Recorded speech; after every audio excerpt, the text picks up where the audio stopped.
مشاهدينا في كل مكان، مساء الخير واهلا بيكم معانا ولقاء جديد وحلقه جديده وبرنامجكم شفت منام.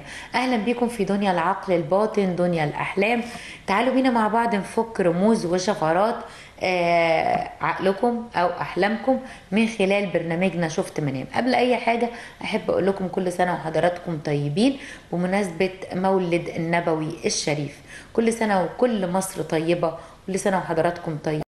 برغم كل حاجة دايما مصر بخير ودايما مصر طيبة. يسعدني ويشرفني ان انا استضيف ويشرفني فضيلة الشيخ اسلام السيد من علماء الازهر. اهلا بيك. اهلا بكم، كل سنه وانتم طيبين. وحضرتك طيب. خليني ابدا معكم على طول النهارده الاحلام عشان سؤالين الحلقة مش سؤال واحد. هنقول اسئله الحلقه دي بس في الاخر عشان انا ببقى عارفاكم متشوقين والوقت بياخدنا، نبقى على عجاله وقلقانين جدا الا ايه، الا ما نلحقش ناخد احلامكم، وهي الاساس وهي دي الحاجه المهمه. مستعدين يا شيخ اسلام؟ بسم الله. بسم الله. ريم محمد، ريم بتقول السلام عليكم ورحمة الله. حلمت ان مامتي اخدتني وهتروح المطار كأننا هنسافر ومخليها لي مفاجأة.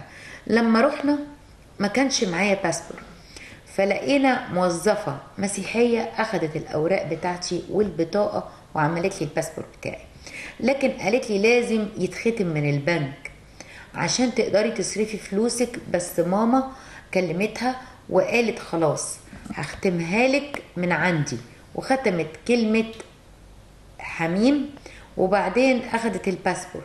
وكان معايا شنط كتيرة فيها لبسي، ورحنا علشان نركب الطيارة برجاء التفسير، واسف على الاطاله. كلمه حميم ختم بتقول لك واتختمت بختم حميم. المطار في المنام هو تغير من حال إلى حال. يعني انت هتسافر يعني هتتغير حالك من الحال اللي انت فيه لحال احسن منه. هي بنوتة ريم. ايا كان بقى، سواء بقى عايزه جواز، عايزه شغل، عايزه يعني انتقال من تقربي من حال ربنا. لحال. واحد عايز يقرب من ربنا، واحد عايز يتخلف، ايا كان المطلوب. واحد عايز يغير شقته، واحد عايز يغير حياته. فلما تشوف المنام افرح، المطار في المنام افرح، ان معناه ان حالتك والكآبة اللي انت فيها والحاجة اللي محزناك انت هتطلع منها. خلاص. لكن هنا في نقطة، في إشارة.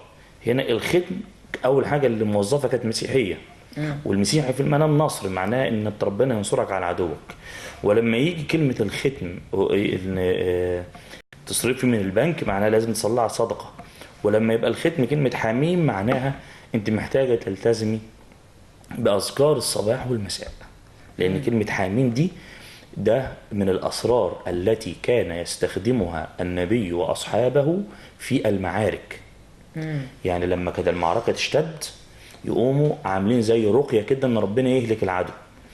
كما جاء في مسند الإمام أحمد، كان شعارنا في يوم الخندق أو في غزوة الأحزاب، أنا لا أذكر، في إحدى غزوات سيدنا رسول الله، كان شعارنا في المعركة حاميم لا ينصرون، حاميم لا ينصرون.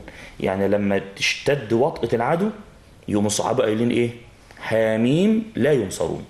فلما بتقول انت كلمة حاميم، ربنا بيحم العذاب على عدوك وعلى من يحاربك. فدي من الأسرار النبوية أو من الكنوز المحمدية في صرف الشر ودحر العدو عن الإنسان. فحضرتك محتاجة أذكار الصباح والمساء، ومحتاجة تقرأي سور الحواميم، وهي سورة الدخان اللي هتقرأيها كل يوم قبل ما تنامي. بالنسبة لك وبالنسبة للي يحب من السادة المشاهدين إن هو يبقى طول اليوم في حماية، مفيش أي حد يقدر يأذيه من الأعداء أيا كان صنفهم، أيا كانت خلقتهم، فليقرأ كل ليلة بالليل سورة حميم الدخان. حميم والكتاب المبين إن أنزلناه في ليلة مباركة، اللي اسمها سورة الدخان. ديت لما أنت بتقرأها بيتن معاك طول 24 ساعة 70,000 ملك يصلون عليك ويستغفرون لك، وهم في خدمتك وهم في حمايتك. هذه سنة رسول الله. حضرتك يا صاحبة الرؤية هتقرأ أذكار الصباح والمساء، وهتزود عليهم سورة حميم الدخان. هايل. محمد جمال بيقول السلام عليكم. أمي رأت في المنام إن هي رأت أبي، لابس في ايده غوشتين، شكله ميت صح؟ مش عارف، غوايش ذهب، لابس في ايده غوايش ذهب. قالت له اديني غوشتين منهم لان دي هتشفي عظامي. ورأت في البلكونة قميص جديد معلق في شماعة، مع العلم ان امي اخدت الغوشتين منه وهو مش راضي، يعني خدتهم غصب. تمام. عايزين نعرف بس الاب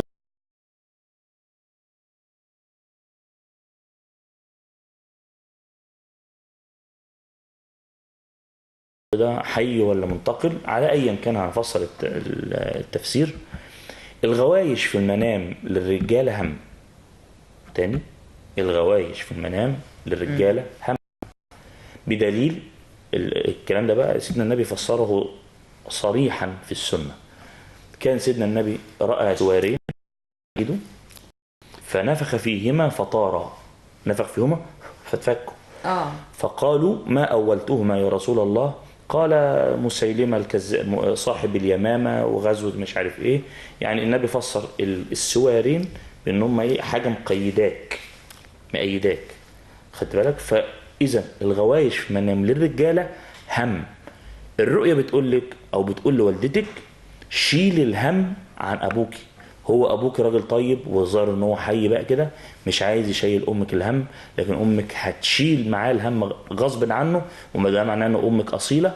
وهتشوفه في المنام قميص جديد. ايه معنى القميص الجديد في المنام؟ ودي اول مره القميص الجديد في المنام معناه بشرى جديده. الله. بدليل ايه؟ في القران الكريم لما القوا القميص على سيدنا يعقوب، خدت بالك؟ فلما أن جاء البشير ألقاه على وجهه فارتد بصيرا. فلما تشوفوا في المنام قميص معناه إن الأحزان هتنتهي مطلقا من الحياة. وأنا سعيد إن لغاية دلوقتي المنامات ماشية كويس. أسماء أحمد، أسماء بتقول أنا شاهدت في المنام إن زوجي رجع من الحج، وبعد ما حكى عن كل شيء حلو وارتاح سألته خالتي، قالت له رجعت معاك؟ قال لها هي ماتت. يعني رجعت معاك؟ قال لها لا هي ماتت. اللي هي مين بقى؟ خالتها. وماتت هناك والحرم كله مشي في جنازتها. فانا قلت له الله يرحم. قالت له هي الله يرحمك يا حاجه، ما هو قال لها دي ماتت هناك. قالت له هي الله يرحمك يا حاجه ويوعدني زي ما وعدك. وسألته تاني، يعني هي بتتمنى نفسها ان هي تموت نفس الموتة دي. فسألته تاني، امي رجعت هناك وهي ماتت وبنتها كانت موجودة هناك. قال لها بنتها نزلت بس جابت جلابية ليا، مع العلم ان امي ميتة وخالتي كمان وهم توفوا في مصر. افيدوني افادكم الله. الله. الحمد لله ان تالت منام حلو جميل. تالت منام جميل. بص يا ست الكل، خالتك المتوفية دي حد عمل لها حج او عمرة خلاص، او حد هيعمل لها حج او عمرة مقبولة.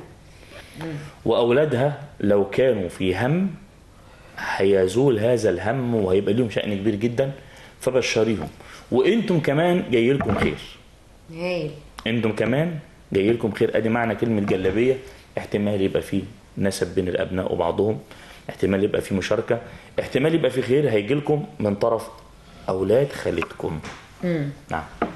ايمن ضحي بيقول السلام عليكم، انا ايمن وانا اعزب عندي 31 سنه. جميل. انا احب اشكره ان هو بيحط تفصيله قبل المنام. حركت معاه بيسمع كلامي عشان نعرف ان احنا نفسره صح بالظبط. عندي 31 سنه بيقول حلمت ان ابي قد مات وهو في الحقيقه متوفي. معلش الصفحه واحد. تمام. وكنت انا وابي في بيت، وقلت لامي انا رايح اغير هدومي علشان العزا بالليل، ومشيت بعدها لقيت نفسي في سيدي بشر شارع خالد بن الوليد. لقيت جوز امي بيقول لي تعالى اركب العربيه، وجوز امي في الحقيقه متوفي برضو. ورحت دخلت محل بقاله اشتري بسكويت، وانا بدفع للراجل الفلوس خبط واحده ست وكان معاها جوزها وابنائها. ركبت مع جوز امي وانا راكب، شتم ولاد الست اللي خبطها وطلعنا على البحر، ولكن الطريق زحمة. ببص لقيت الراجل اللي خبط مراته جاي من بعيد، قلت انزل واسأل على الطريق اسهل. قلت لهم ده الشارع ده، لحد ما لقيت راجل ومراته قاعدين على قهوة، ببص عليه ولا كلمني. بعد مشيت لقيت نفسي على خط البحر، وجنبي بيوت قريبة من البحر، وبعدها الدنيا ليل، وكل ما امشي البحر يعلى ويقرب على البيوت. لا ده مش منام، انا قلت انا كده هغرق، ليس منام. انا تاني بلاش اكمل. وفعلا رجعت ولقيت مياه البحر تحت رجلي مش وعمالة منام، تعلى. مش منام، مش رؤية يا استاذ. اسمه ايه هو؟ بس مية البحر فيها فضلات زي المجاري كده، والبيوت اللي جنبي مفتحة على بعضها، وبقول السلام محدش بيرد. لقيت شبان كده كأنهم عاملين، انا بدولك للآخر عشان برضو ما فيهوش، مش منام. عاملين عاملة يعني، مش لا منام، شبان مش قاعدين لكنهم عاملين مش عاملة. منام، مش منام والله. ده نايم، ده نايم حزين. ده مش منام، مفيش داعي ان احنا نضيع الوقت ده معاه. لقى الشرطة العسكرية في يا الآخر. ست والله ما منام. طيب خلاص. بصي، هو من اول ما كابوس، ده كأنه ده كابوس. كابوس. ان جوز امه خبط واحد وطلع وميه البحر ده كله، ده معناه ان هو يا عيني نايم حزين ونايم قلقان من حاجه. فدي مش رؤيه، دي حاله نفسيه يعني. مش منام والله يا استاذ ايمن، ضاحي على عيني يعني، بس هو مش رؤيه. انت بس نايم مش في المود، مش اكتر. فما تشغلش بالك، ملوش اي معنى ولا يفيد اي شيء. خلاص ما تقلقش من حاجه يعني، لا تخف. سهير جودة بتقول السلام عليكم، انا حلمت اني كنت مخطوبة والدبلة انقسمت نصين والدهب لونه طفي، وفي واحد انا عارفاه جه عندنا البيت وطلب ايدي. يا استاذ سهير، انت كنت مخطوبه، او لو انت دلوقتي مخطوبه يبقى طبعا يؤسفني ان اقول لك ان مش هتتم الخطوبه، وهيجي يتقدم لك اللي انت عارفاه دوت او حد شبهه. خلاص. او لو كنت مخطوبه قبل كده والخطوبه اتفسخت، ما تفكريش ان هي ترجع تاني، الا هيتقدم لك اللي هو جه يتقدم لك دوت او حد شبهه. وننتقل الى منام التاني. خالد زكي بيقول شفت نفسي عند بيتنا القديم، وكنت رايح الدرس بتاعي، لكن المدرس مات وكان معاه واحد تاني. ده مستقصد المدرس ده بقى عليه. هو شكله متضايق من المدرس جديد عليهم شويه.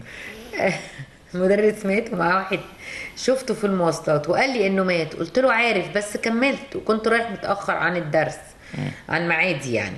وانا بسال نفسي وانا رايح ليه بس الغريب اني مريت في الظلام في حارتنا وبيتنا القديم، لقيت الباب مفتوح والشبابيك وصوت شويه غريب، خفت ادخل المكان، بس مريت مرتين من الشوارع الجانبيه احاول ابص اشوف ليه كل ده مفتح كده.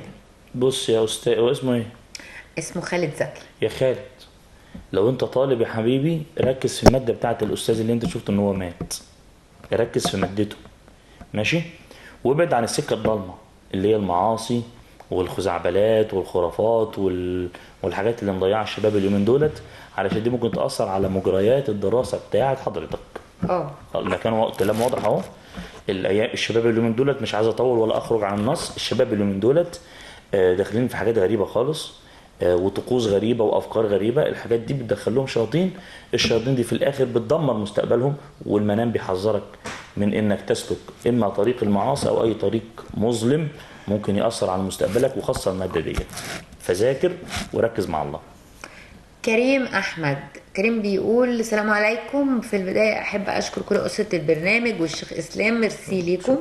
انا والدتي حلمت ان اختها جابت ليها فران صغننه يا ساتر كتير، تاني كده. حلم ايه؟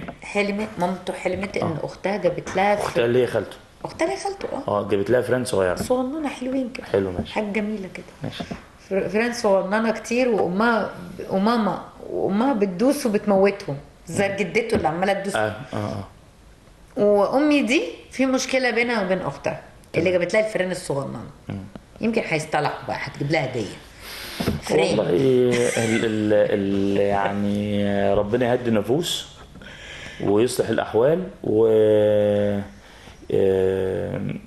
هيحصل ان الشر اللي بيجي لك عن طريق اختك امك، سواء بقى حيه ولا ميته، هتخلصوا، بمعنى ان ربنا سبحانه وتعالى هيخلص الشر اللي بينك وبين اختك. لكن يعني نخلي بالنا شويه كده. وانت فاهم قصدي كويس، وربنا يحفظ وعلى فكره ممكن ما يكونش منام، يكون انت عشان زعلانه منها شايفه حاجات زي ديت. يعني طبيعي لما الانسان بينام زعلان من حد بيشوفه في صوره وحشه. فانا